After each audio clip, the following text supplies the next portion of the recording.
আমি ডোনাল্ড ট্রাম্পকে দেখতেছিলাম। টিভিতে অনেক নিউজ দেখেছি, ভালো লাগছিল, সেজন্য এখানে আসলাম। আজ যদি কোরবানি দিয়ে দিত তাহলে এটাকে দেখতে পারতাম না। সেজন্য এখানে প্রধানমন্ত্রী যেহেতু নিজে নিয়ে আসছে, নিয়ে এসে এখানে রাখা হয়েছে, ভালো লাগতাছে। সবাই দেখতেছে, যেমন আমি মিরপুর 10 থেকে এসেছি, এসে এটাকে দেখতে পাচ্ছি।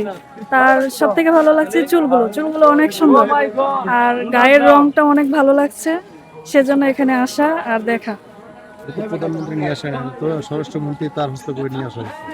হ্যাঁ, যেহেতু মানে হাতের মাধ্যমেই তো আসছে, সেজন্য ভালো লাগছে।